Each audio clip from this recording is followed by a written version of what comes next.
pour cette Home Story Cup avec Imre. Est-ce que ça va, Imre? Ouais, mais ça va très bien. Je suis très content parce que voilà, mon petit Drogo, c'est mon ancien teammate. Et là, pour une Ouais. fois, il jouait bien. Donc, Il gère, hein? Ouais, là, c'était vraiment bien, j'ai trouvé. Donc, Ouais, je suis d'accord. Franchement, il joue bien. pas le niveau qui Il te est permettra prometteur. de remporter le tournoi, mais un niveau qui devrait te permettre de sortir sereinement du groupe et si possible de sortir en premier, puisque ça va être tout l'enjeu de ce match. Et là, il retombe sur un Zerg, donc je le sens bien, hein, sortir en premier. Je le vois vraiment bien sortir en premier. Qu'est-ce que t'en penses, toi, contre Lambeau? Je pense que ça va être un peu plus dur dans le sens où Petit Drogo et Lambeau ont dû avoir un paquet de games. Genre, la game qui s'est passée sur l'ANA, ça c'est un truc que tu fais à quelqu'un qui est pas au courant. Clairement, c'est ok, tu sais pas, en fait, ça existe. Je vais te l'apprendre et tu vas voir. Je vais poser mon deuxième Nexus, j'aurai 29 frappes, t'auras 14 drones. C'est un concept assez fun. Ah, j'ai vu ça.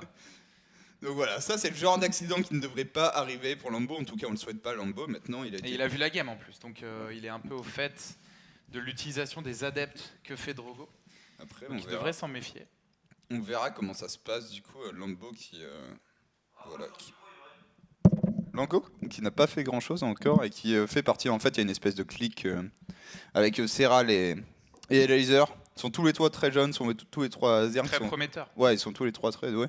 Et moi, ça me fait vraiment plaisir de voir ces mecs-là commencer à pousser sur Legacy of the Void, puisque on a la chance, en fait, en Europe, d'avoir une scène qui s'est renouvelée. Ce qui n'est quasiment pas arrivé, par exemple, sur le serveur nord-américain où le seul nouveau joueur bon, c'est Nib, mais depuis 2010, quoi. Quasiment tout. Tu regardes, on a encore un Hug qui est bon, Scarlet aussi, mais c'est old school, quoi. Sur le serveur nord-américain, j'ai pas l'impression qu'il y ait beaucoup de nouveautés ou d'énergie sur StarCraft 2, quoi. Ouais. Ça bouge pas énormément. Alors que sur le serveur européen, ça fait plaisir. Et même, Mais ils sont pas connus pour être très, je sais pas, très imposants. Qui a vraiment marqué l'histoire sur le serveur nord-américain? Tu vois, bon, Scarlet et Hug. Hug, il y a 4 ans, quoi. Ouais, c'est ça. Non, mais c'est vrai que c'est un peu triste comme liste. Scarlet, Hug. Et dites-nous sur le chat aussi. Hein. Non, le problème après, c'est que les shows en dessous, tu tombes tout de suite au niveau des mecs comme QXI, qui, moi j'aimais bien QXI, je trouve que c'est un bon joueur, mais c'est pas quelqu'un qui a marqué l'histoire de StarCraft 2. Ouais, c'est clair. Là où tu prends un Torzane, un Aniwa. Ou alors, ceux qui ont marqué l'histoire sur le serveur nord-américain, c'est les Coréens. Bolt, en gros. Les Coréens qui sont venus choper tous les cash prizes de vos compétitions, les mecs. Ok. Et du coup, bah oui, parce que les Coréens ont vu qu'il n'y avait pas trop de compétition, de concurrence aux US, et donc ils ont trouvé un passeport US et ils sont allés choper tous les cash prizes. Voilà. C'est quelque part, c'est la délocalisation dans l'e-sport en fait. Tu vois, les joueurs se délocalisent dans les zones géographiques où il y a le plus de cash prize. Quand tu as un écart entre le skill et le cash prize, tout d'un coup, tu as un afflux de Coréens. Voilà, c'est l'offre et la demande, c'est le skill et le cash prize. Normalement, ça doit s'équilibrer si tu laisses. Voilà. Ah, c'est une vision différente du sport électronique. J'aime bien. Je suis sûr qu'il y a plein de choses à faire. Sur des petits graphes comme ça, des petites tendances. J'avoue. En tout cas, du coup, la game qui n'est pas en train de se lancer, si vous avez des questions dans le chat, grâce à cette magnifique tablette sponsorisée par Asus. Tablette Asus Republic of Gamer.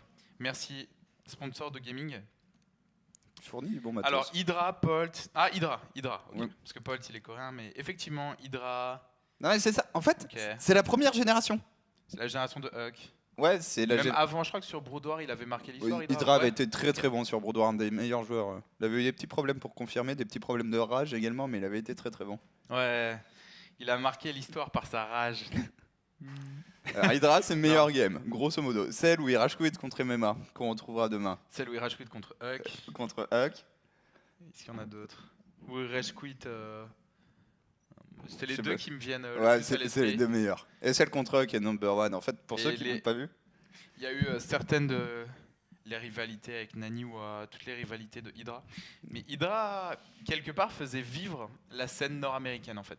Tu vois, mais par sa rage et ses sorties sur les réseaux sociaux, tu vois, peut-être pas pour les bonnes raisons. En tout cas, les gens en parlaient. Puis ça restait un super bon joueur aussi. Oui, bien sûr.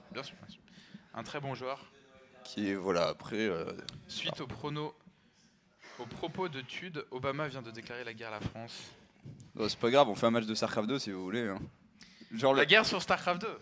Le top 10 français contre le top 10 US. Battons-nous sur StarCraft 2. 9-1, facile. Après, ouais, peut-être le seul domaine dans lequel on peut les battre. Ouais. Et, ou en gastronomie. En gastronomie. Vas-y, si elle a streamé le son. Baby Jesus got some gold, what all infants prefer. But I bet he got the present face with frankincense and myrrh. Christmas and his birthday are both on Non, the mais 25th. It must have sucked to have to Fêtons open Noël combination tous ensemble. gifts. But if Jesus could Voilà. hide it from his omnipresent place, you and I are doomed to an everlasting case of present face. You shouldn't have present face. Just what I wanted. Present face. For all the times I go fishing. Ah. Toujours Joyeux Noël. des adeptes pour tout le monde, des buffs par milliers, des nerfs pour les ultras. Present face. Nanana. Alors, il y a des gens qui veulent la recette de la tartiflette de Ponf. Et c'est vrai qu'il fait une tartiflette particulièrement mythique. Ponf. Mais du coup, Il maîtrise certains. Il y a le moelleux au chocolat de Ponf, qui est très très bon. en gros, il y a de quoi faire un bon repas, quoi. Tartiflette en pois, Ouais. moelleux au chocolat, puis ensuite une Il sieste. n'y a pas beaucoup de fruits et de légumes, mais... mais, ok, effectivement, il y a une entrée, un plat et un dessert, effectivement. Et non, qu'est-ce qu'il fait d'autre Non, je crois que c'est vraiment ces deux spécialités. Ouais, c'est ça, ouais. C'est déjà pas mal. Attends, il y a tartiflette. C'est quoi l'autre spécialité qui ressemble à la tartiflette, tu sais? Tartiflette.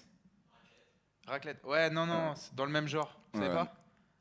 Je pensais à un autre truc, mais je me souviens plus de nom. Tu sais, genre, ça a quasiment le même nom. Ah, je sais plus. Je demanderai à Ponf. On demandera tous les détails à Ponf, bien sûr, qui allait s'acheter à bouffer pendant sa pause. C'est pour ça qu'on ne peut pas lui demander tout de suite. En tout cas, la game est tranquillement en train de se lancer. Artosis, ça compte. C'est surfait, les légumes. Allez! Ponf fait-il les carbos? Ah oui, Ponf fait des très très bonnes carbos. Merci pour le sub, big up. Ponf fait spinning back beef. Ah, c'est bien ça. Spinning back beef. Je viens de- Tu lis le pseudo, puis tu le comprends. J'aime bien. Spinning back beef, pas facile à prononcer, mais Ni à exécuter. j'aime bien le pseudo. Et très dur à exécuter, ouais. Ok. Renseignez-vous. Sur ce, Du coup, on est parti dans la game. Match winner. Le français qu'on voit à l'écran, petit Drogo. Et il est là, en haut à droite, sur une de ses races. Protoss bleu. Mon Insanity, petit Drogo. face à lui, Invasion eSports, Zergo rouge, allemand, Lambo. Alors, Lambo qui du coup serait une vache en plus, un perso déguisé en vache ou un truc comme ça dans le manga. J'ai pas Ah tout ouais suivi le... Un perso déguisé en vache. Ok. Ok. Et du coup, tu prends le truc le plus irritant du manga et t'en fais ton pseudo. Intéressant comme concept. Ouais, c'est ça. Petit Drogo, voilà, demi-tour la prop s'il vous plaît. Edge first Ok. chez Lambo. C'est Nexus first, Hatch first. Les distances sont vraiment importantes sur cette carte. Maintenant, avec un prisme de transfert, les distances, tu les ressens pas vraiment. Les adeptes aussi, mine de rien, la shade est rapide. Après c'est sûr tu la ressens, mais beaucoup moins qu'un tracker par exemple. Tu dirais que la shade, avec sa shade, globalement, c'est plus rapide ou plus lent qu'un tracker? Pour moi c'est plus rapide. Genre c'est vraiment rapide l'adepte. Ok. Faudrait faire Avec le une calcul. utilisation optimale de la shade, c'est ça? Ah ouais, la shade par contre, de toute façon, enfin, Sur tous les cooldowns, quoi. ouais, les protos je pense qu'ils vont très vite, et c'est naturel de pas être très bon à ça au début, mais ils vont très vite progresser avec la shade et on va se rendre compte du plein potentiel de l'adepte. Ok. Là. Est-ce qu'on va se voir? Raté. Drogo Scout, il a ouvert 2 gates. Il y aura 2 adeptes. Oh, toujours pas de cyber. Le cyber arrive juste après, tu le cut un petit peu du coup quand tu poses. Tu cut un peu le cyber. Ouais, Mais du coup, tu retardes. Je sais pas. Bah, En fait, est-ce que c'est vraiment optimal ouais, non, je pense que c'est vraiment C'est optimal pas dans. plus intéressant de faire gate cyber gate Euh, Non, c'est pour faire un zilot, d'accord, c'est ce que je pensais. Ok. Ouais. C'est en fait ce BO là où tu fais gate cyber. Fantasy. C'est si tu veux te laisser la possibilité de faire un zilot. Mais si tu sais que tu vas pas faire de zilot, tu fais gate cyber gate. Après, il y a aussi le fait qu'il a scouté. C'est vraiment en fait, c'est surtout, je trouve, un très bon BO sur la map à 2 joueurs où tu vas pas scouter. Ouais, ok. Genre Dust Tower et Ouais. Orbital Shipyard où t'es là, ok, j'ai volé. Voilà, tu cancel, tu doubles adepte, double chrono boost sur les gates. J'ai entendu un petit fantasy passer, je sais pas si tu l'as vu. Fantasy. Ouais, je l'ai pas vu. Ok, la spéciale Drogo, c'est celle-là. Ah, tu pourras nous filer le message, Alexis? Ok. Et du coup, ok, donc on a 3 queens en production. Alors. Le speedling. On fait des adeptes ou pas? Théorie, c'est Norfaire. Ok, on paye le Mothership Core, on va voir, hein, puisque Lambo est au courant pour le coup. C'est à la fois l'avantage et le désavantage d'avoir un style de jeu unique. C'est ton truc, donc tu maîtrises à fond les forces et les faiblesses, mais les autres joueurs sont au courant. Ah, Du coup, ça serait Morbier Comté ou quoi? ou Morbier. Morbier, c'est un fromage ça? Ouais, ouais, c'est le fromage, c'est celui Oh, avec merde. du fromage Ok. de vache en fait, avec du bleu au milieu. Pontifiette. Si c'est avec du comté ou morbifiette. Ah bah il y a Alexandre, il y a Ponf qui arrive, on va pouvoir lui demander. L'expert en gastronomie française. Du coup, quelle est la variante de la tartiflette que tu maîtrises le plus? Bon. C'est quoi la variante de la tartiflette? C'est entre tartiflette, il y a une alternative. Croziflette avec des creusets du coup. Avec des quoi? Creusets, qui sont des... Alex, Ponf dit croziflette. Moi je découvre des nouveaux trucs là. C'est suivant le fromage, c'est ça? Non, Ok. en fait, c'est des petits creusets que tu mets à la place des patates, grosso modo. Ah, ok. Je vais te dire tout de suite, je suis pas méga fan. Du coup, c'était pas la spéciale, c'était la variante. C'est-à-dire, la spéciale, tu fais vraiment des adeptes en continu, Ouais. t'accumules les adeptes et t'abuses de ton adversaire. Là, c'est plus. Ok, t'as pris un gaz, je vais venir très vite avec 2 adeptes qui ont prélevé 4 drones. Je dirais presque correct. Après, les adeptes, c'est une unité que je suis vraiment pas fan de la part de Hyper. Et surtout, je fais un oracle qui arrive. La sport qui est pas fini, qui va se finir. Et les drones en transit. Bonne défense de Lambo hein, sur cet oracle. Ouais, Laura qui fait pas beaucoup de kills ici. Ah, voilà. Enfin, le petit spot qui va bien. 4. Là, il me... On va le sacrifier. Et ça, c'est une erreur. Parce qu'il y avait Dommage. Mais il y en a un deuxième derrière. C'est déjà C'est ça. pas de B3 pour l'instant pour Petit Drogo. Alors, ok, ça arrive. Est-ce qu'il est pas en train aussi de. Tu peux imaginer des timings bâtards où tu fais avec le truc et tu reviens 1 minute plus tard. Coucou, j'ai 2 oracles et 10 adeptes. Certes, c'est censé être plus nul maintenant, mais si t'as fait que des drones, tu vas quand même mourir. Là, je pense que Petit Drogo va poser un conseil crépusculaire et chercher la speed adepte. Vu combien il en fait, Moi, je pense surtout qu'il va go. Enfin, il va vraiment tenter le il brain. peut go maintenant, hein, mais... Ouais, mais par contre, le problème, c'est que ça va être vu tout de suite, quoi. Il aurait fallu dégager ça. Est-ce qu'il a des larves? Il y a 4 larves. Oh, c'est pas beaucoup, 4 larves. Il vient de droner. Il vient de lancer 10 drones. Mais il va prendre la foudre. Bah attends, après, il n'y a pas de possibilité de warp de la part de Ouais. Petit Drogo. Mais et en il y a fait, c'est juste. que 7 adeptes à peu près. Et... Mais il y en a 9 adeptes et un oracle. Genre, ça peut se tenir quand même. Hein. Le problème en fait c'est qu'il a à peu près aucun moyen de tuer les adeptes. Et du coup là il évacue. Faut pas donner l'oracle. L'oracle qui tombe. Voilà. Alors faut éviter de donner tous les adeptes sans prendre énormément de drones. Pour l'instant il y en a que 3 qui ont été pris. Le problème c'est que 9 adeptes ça commence également à dépop du cafard. Oh, les adeptes qui font des dégâts maintenant dans la main. Très très bien fait de Lambo qui enlève ses drones à chaque fois. Le pire c'est d'auto-attaquer avec tes drones en fait. Parce que quand t'auto-attaques ils prennent l'aggro, les adeptes se mettent à les target. Par contre les rolls sont en train de prendre la foudre, il arrive pas à accumuler ses cafards en fait. Putain, ça crève jamais. Ah ouais, tant que t'as pas de DPS, tu tues Mais jamais. là, les dégâts ont quand même bien été limités par le joueur Zerg. Après, il mine pas. Regarde l'income. Et ça fait 1 minute que ça dure cette affaire. 3 adeptes qui vont essayer de se barrer. Ok, un qui se fait sanctionner direct. Mais il y a pas encore la roll speed. 2. Il a oublié de le lancer en fait. Bah, Dans toute cette agitation. c'est ça, hein, pas très étonnant avec autant d'agitation. Et en face, Drogo est désormais à 78. Waouh, et regarde, il vient de lancer la charge. Ah ouais, non mais c'est. Charge. Alors, Immortel, ok, il a vu des roaches. 3ème oracle par contre. Charge. La charge en fait, Floydray. c'est super fort les charges l'autre. Genre, c'est vraiment devenu très très fort contre Zerg. Ils ont depuis leur buff. Et puisque. Ça two-shot un Zergling, que t'aies l'amélioration c'est ça. d'attaque ou pas en fait. Puis en fait, genre, ça nullifie les ravageurs aussi. Comment tu balances vraiment de la build corrosive sur des élotes qui foncent sur toi et suivent tes unités? Genre, faudrait la lancer sur tes unités, à l'endroit où elles sont, et kiter de telle manière à ce que ça soit les îlotes ensuite qui se la prennent. Pour l'instant, il y a En personne fait, qui là, je pense qu'on va avoir une grosse macro game. Voilà, B4, etc. Grosse macro game. Et il va jouer charge lot, genre, tu sais, les 8 charge lot War Prism dans la main des Zerg. C'est ça. Et Ça va après, être le style de jeu de Drogo. la speed over qui sauve cet overlord, pas de petit drop ici. Tout l'enjeu là pour Lambeau, c'est de survivre maintenant. Survivre avec des lurkers, prendre cette 4ème base, la saturer, survivre jusqu'au T3. Puisque logiquement, Drogo. Combien ça ferait de gate ça? Ah non, ça va en faire 10, ok. La théorie, grosso modo, c'est que. C'est resté la même. Sur 8 gates, t'es macro. Genre tu transitionnes, sur 10 gates, tu veux bourrer, et pas du tout le cas. J'ai rien dit.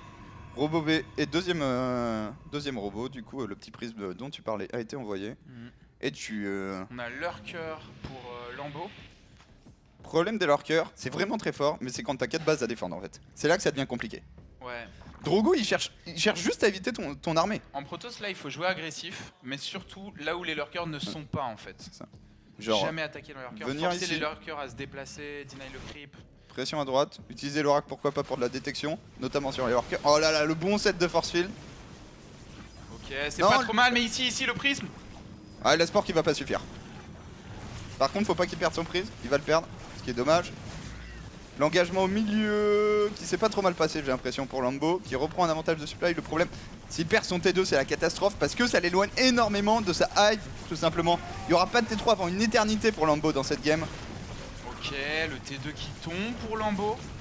Bonne opération pour le joueur français.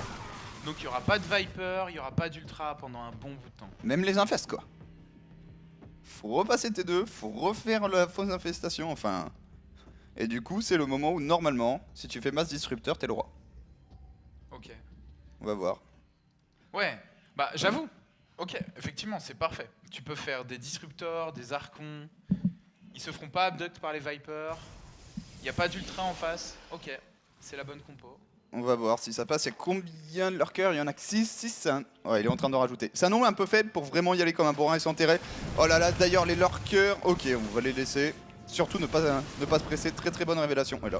Oh, double boule. Bam. Je sais pas si c'était une bonne idée de tirer les deux en même temps parce que là il a plus aucun coup. J'aurais préféré qu'il tape le lurker en fait. Un. Attention, où est le Mothership Core? Ça a été fait. Il y a quand même une dose de... Voilà, il se ramène. Là, va falloir juste, pourquoi pas flank et surtout... Oh, on va avoir un gros flank là. Tous les allez, lurkers qui attention, sont là, l'engagement ça peut passer pour de la Drogo. part de Drogo. Et je pense qu'il va clear.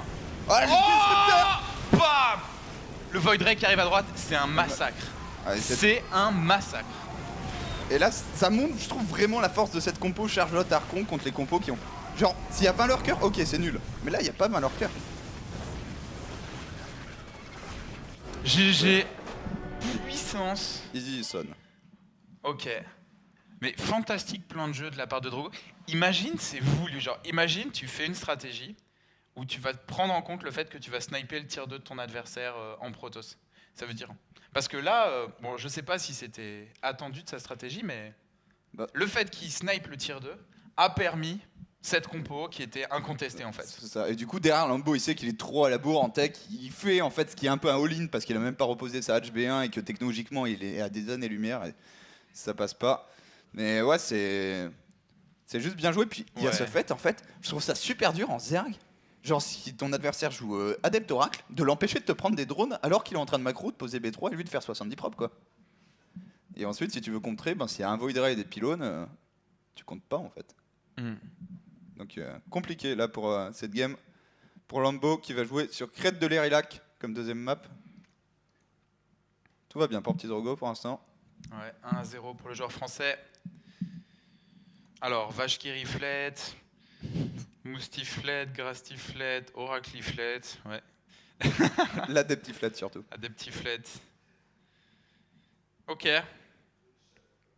Probiflette. Bon, ok. En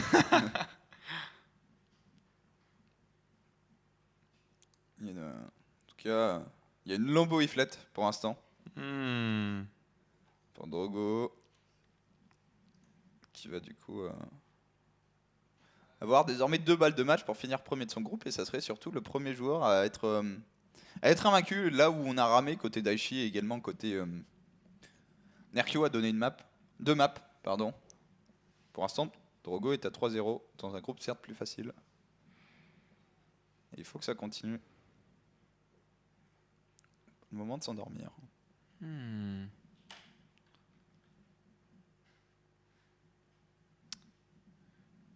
Bifle, tiflette. Bon, Chat extrêmement productif. Spinning back Bifleftif.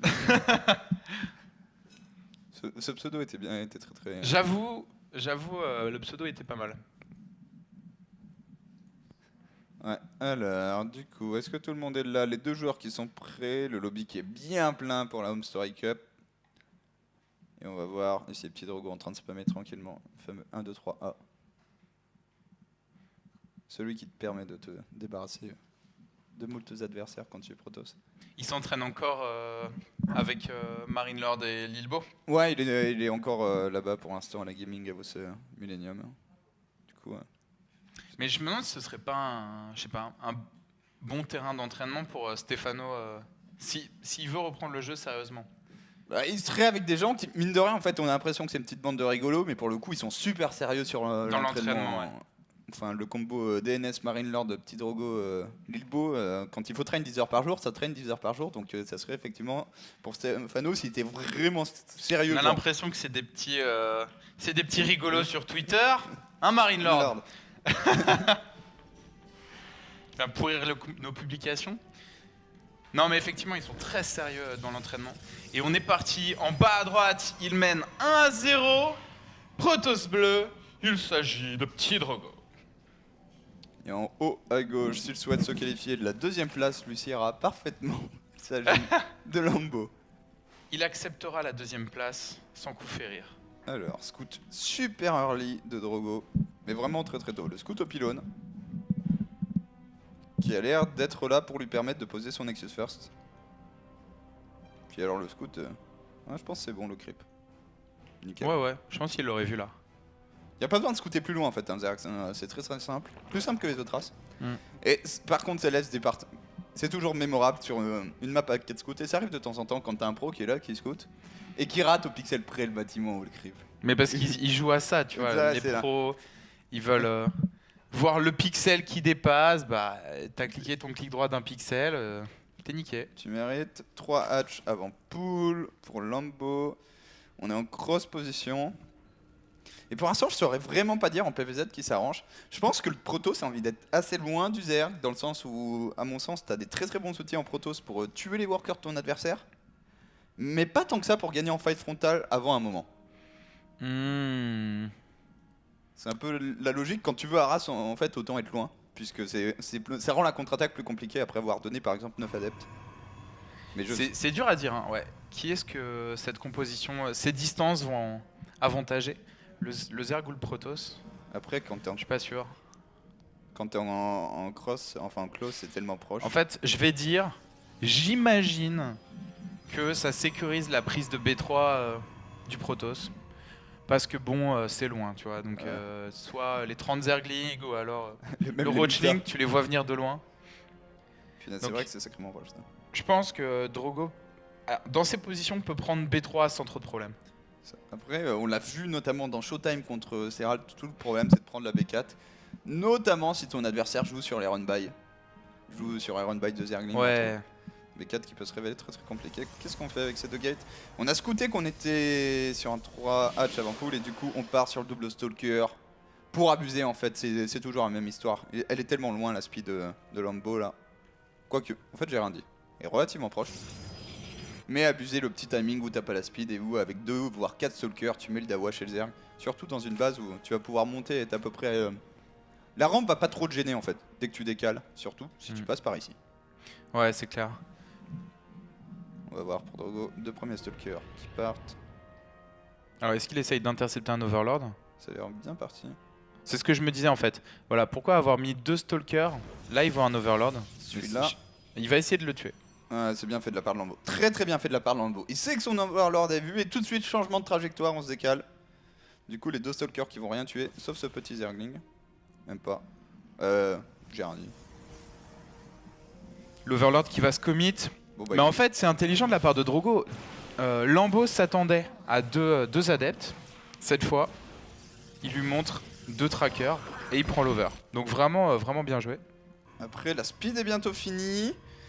Ce qui est bien, mais vu qu'on a que 6 Zerglings, 4 Stalkers, speed ou pas speed, ils vont faire la loi hein, face à 6 Zerglings. Ouais, pour l'instant, ouais. Donc voilà, les 10 Zerglings de plus. Attention, Drogo. Faut juste être prêt à recall. Bah là, surtout, avec cette Xel'Naga au milieu, Il voit la speed qui vient d'arriver. Oh là là là là là là, il l'a pas eu, je pense. Il va l'avoir. Ah, mais là, faut recall. Tu peux... Là, faut vraiment qu'il fasse attention. Après, il reste combien de Zerglings? 14. Ouais. Mais il se fait gratter pour l'instant. Et là, tu vas recall. C'est ok.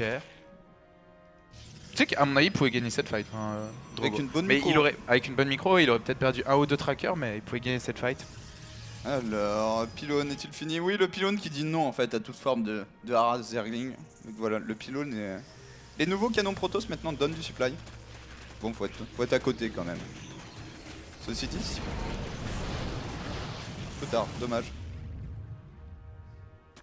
Ok. Et il y a plus de Zergling qui arrivent, attention à pas trop se faire gratter ce Nexus. La perte de ce Il pylône est s'attend. vraiment handicapante. Hein. Ouais, parce qu'il peut plus poser de bâtiment là. Après, ouais, il a... En fait, Il s'attend à un run-by dans la B2, j'ai l'impression. je crois que c'est full wall. Ah, ok. Bah, dans ce cas. Et là, comprends Lambeau regrette tellement de pas avoir fait 20 Zerglings de plus. Mais tu peux pas savoir que ton adversaire va se foirer sur la défense de son pylône quoi. Enfin, si le pylône tu mets deux forces, tu fais l'overcharge tout de suite, tu mets 2 force field dessus, il y a aucun Zergling qui l'attaque et tu peux rien faire. Du coup, grosse macro game. Lambeau qui va pouvoir être content de pas avoir perdu de drone dans cette partie. Ceci dit, l'a donné. Il y a un pylône qui a été tué, c'est pour ça que il y a 100 de ressources perdues. La Spire qui laisse à penser que Lambeau pourrait jouer trade base en fait. Ouais. Donc Roachling, présence sur la map à base de Roachling, pression et derrière muta, muta, muta et un jeu trade base qui sur une carte aussi grande est très intéressant à mon avis pour le Zerg. Je suis assez d'accord, je mettrais juste un bémol, je pense que c'est assez compliqué de trade base le Protoss tant qu'il est sur 3 bases. Bah sauf quand il sort en fait. Ouais, mais ouais, c'est vrai que Et- sur cette carte c'est facile de défendre les 3 bases en fait en Protoss. Après, voilà, une fois que tu prends B4, c'est de la folie. Genre, la B4 est tellement ouverte, quel que soit ton choix. Ouais, mais le truc c'est que comme les Protoss maintenant sur Legacy of the Void ont vraiment besoin de prendre B4 rapidement, beaucoup plus rapidement que sur Heart of the Swarm, bah c'est ce qu'on devrait voir quoi. Alors, est-ce qu'il a la vision, Drogo? Ouais, quand je vois les ressources là, ça ressemble à des mutas. Ça ressemble à 10 mutas et Drogo joue sur la charge. Et ça, par contre, c'est une très bonne adaptation. Attention, il y a 7 gates en plus. Il y a... Les mutas, c'est bien, mais le moment où tu fais 7 mutas, en fait, bizarrement, c'est le moment où tu es vulnérable. Quand t'en as 20, ça va. Le Protoss, 1, tu gagnes ton trade base, et 2, faut que le Protoss... Il y a un phénix halluciné sur la B3 là, faut montrer ce qu'il voit. Alors, Ok, il voilà a vu ce que- la Spire. Double phénix halluciné, et il va voir même les mutas sortir. Il voit que la Spire travaille pas, bonne indication aussi. Alors on a des archons en production. La logique pour moi, c'est de bourrer là, en fait, si t'es petit Drogo. Genre, tu sors, tu laisses ton... Il veut bourrer je pense. Le prisme de transfert qui est là pour sauver des probes. Dueling Ness, je suis pas sûr pourquoi il faut un Dueling Ness à ce moment-là. Quoi qu'il en soit, Ah, mais- Drogo qui sort, Lambeau qui part au trade base. Et là, faut y aller très très vite dans tous les cas, quel que soit le choix. J'ai l'impression que c'est un peu tard pour Drogo. Hein. Ouais. Attends, qu'est-ce qu'il fait Lambeau? Oh, Lambeau là, il est en train de s'endormir. Genre, les pylônes n'étaient pas prêts, mais là, double, triple.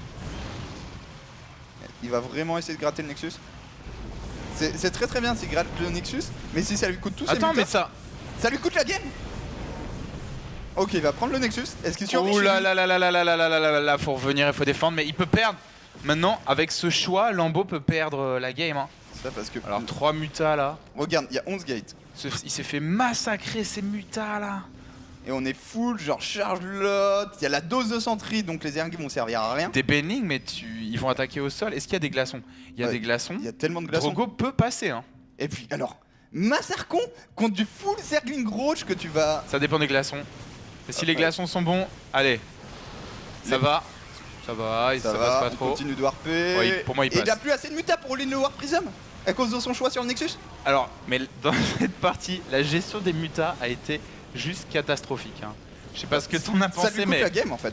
Mais- Parce que là, il est mort. Hein. chacun des choix qui ont été faits a Quoi été mauvais. Attends. Attends. Ok, Ah, il petit faut le micro micro un sur peu. l'arpon.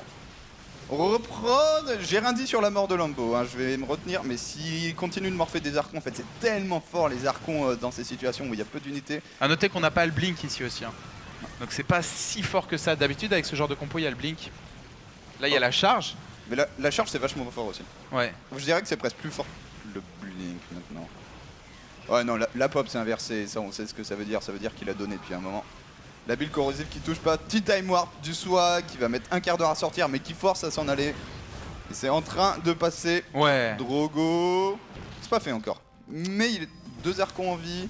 La dose de Charlotte. En fait, là, vu qu'il a supprimé tous les mutas, il n'y a plus de réponse à sa compo Archon Charlotte.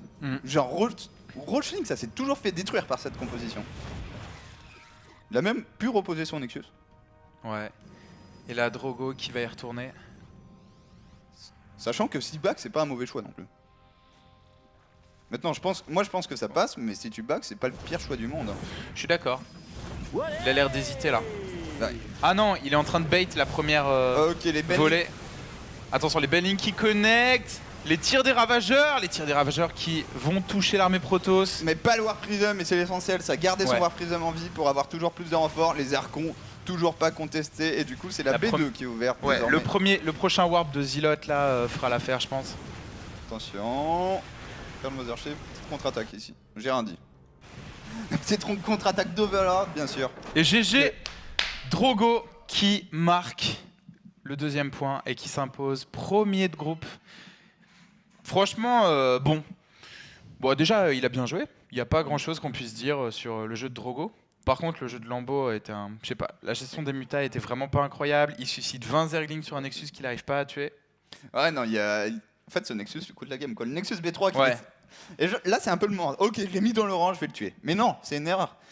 Tu gardes limite tes 10 mutas. Mais tu sais qu'avec les 10 mutas, genre... En fait, Ouais, t'arrives, il lance 3 charges photoniques, tu vas dans la main, tu fais 4 probes, tu reviens dans la B3, tu sais, et la charge photonique est partie. le mec sort, tu viens juste avec tes 10 mutas, t'all-in le War Prism, tu repars. Et Ouais. une fois que t'as tué le War Prism, il peut plus rien faire, Drogo, il peut pas repartir, il peut pas reprod, et donc là, tu le swarm. Comme il a son Mothership en défense, tu gardes... My build interview. order were really bad. No. I- Worked out well. So Yeah, like Why do you man- feel? Why? Why do you say that? what? Why do you say that? That it was bad? Oh, why do you say that it was bad? Like the first game, the Adept Oracle push, I'm not supposed to lose the first Oracle, and also I messed up the macro a bit, so I'm supposed to be like here 30 seconds earlier. It looks scary, but I actually am here much earlier. Like I messed up like the gateways and stuff, so I waited to have a good amount of Adept and hoped that he wasn't expecting this many Adepts. It worked, but I got lucky. yeah, like Yeah. you killed a ton of drones. What? You killed a lot of drones. Yeah, but Like one point you were like I killed a lot of drone because when Zergs don't expect that, like you always kill a lot the first game someone plays versus this, always. But if I'm gonna play over Zergs, they're not gonna be that surprised, so I need to be crisp with my timing. I agree. Why did you go for 4 Stalkers in the second game? Like 4 Stalkers? Yeah. Actually, I meant to keep scouting longer with my probe, because he went for pretty fast speed and I didn't know. yeah. So it was pretty awkward. Like if I had 2 pylon at my third base, I would have been fine, because I could have just overcharged, I would have forced Zerglings, skin overall, you know, it's something. But yeah, like honestly, the thing when you go for a prop scout of the pylon is that I'm really crossing my figure to, if he plays free arch, I can see it in time with my probe and deny the third base. Because if he can take the one that's like behind the rocks, he has to take the over one.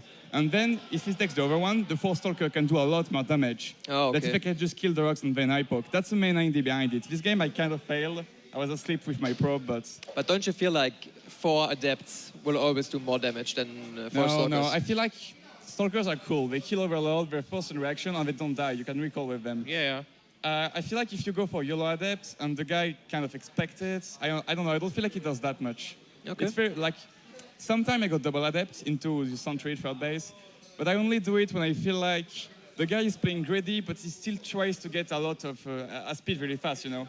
So I'm like, if you get that speed very fast and you still go free arch, you're not gonna have like the money to make a lot of juggling, and if you do, you're gonna be really fucked. So Yeah. depending on the gas timing, I try to mix things up a little bit. Okay, makes sense. Yeah, it's good build, I guess, because stalkers make jugglers making jugglings for no drones and wasting minerals.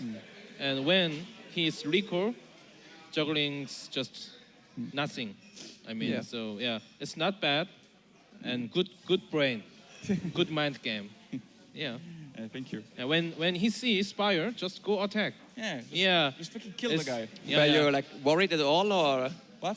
were you worried when you No, spotted the Spire? because in Legacy of the Void, before, like, you know, in the Swarm, you will see Spire. You'll be like, oh, I have Blink Stalker. I'm gonna kill you.